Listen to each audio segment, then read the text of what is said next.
go.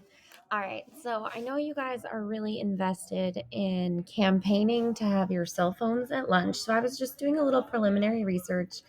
It looks like the main arguments for having phones at lunch would include preparing you for a future career where you are allowed to have access to your cell phone. And in fact, it's encouraged for communication, teaching you responsibility so that, like, if you break it, it's on you, it's not on the school, and also having tools for emergencies. So I figured we'd start by focusing on future career stuff. So I went right into photos for class and I searched for future. I found this beautiful light bulb that I thought represented the future, and then I searched for phone and I found an interesting photo of a girl looking at her own reflection in the phone. So I'm going to open it up right in Pixlr. And the first thing I want to do is get rid of her. So I'm going to go to my paintbrush. I want to pick black so that it matches the background of the phone. I'm going to make my brush nice and big so that it doesn't take too long. There we go. We'll go with 200. And then I can just kind of get rid of what's on the phone screen so I can replace it with my own message.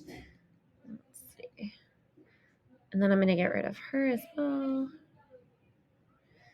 So long. And now I want to add an image that shows me the future career that you might have. It's symbolic, so I'm going to use my little light bulb.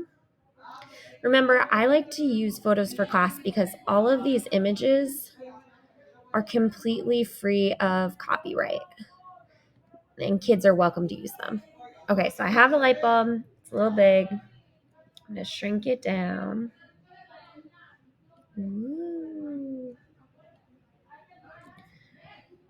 I want to go back to my arrow so it's a little easier to manipulate. And I want it to look as if this is the image appearing on her screen. And then also as if it's being reflected. So I'm going to add another one.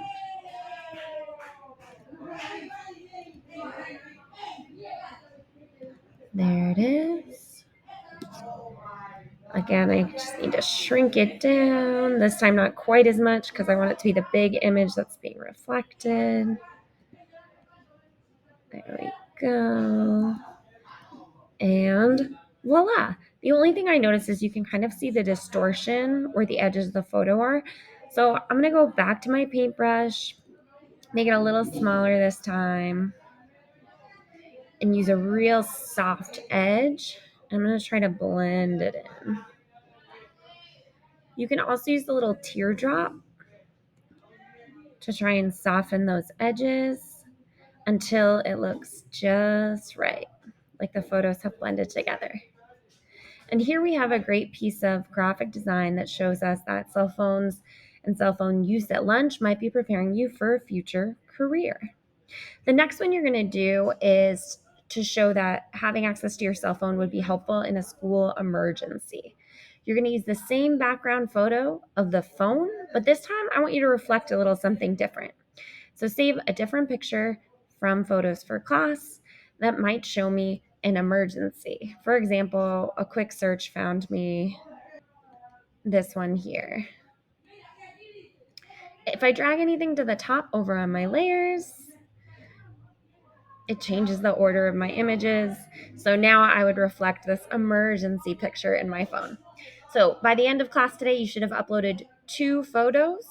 You got to upload something with the light bulb reflected in the phone, and also something to show me the emergency reflected in the phone. Because remember, there are 3 major arguments for why it is that we should have access to phones at lunch.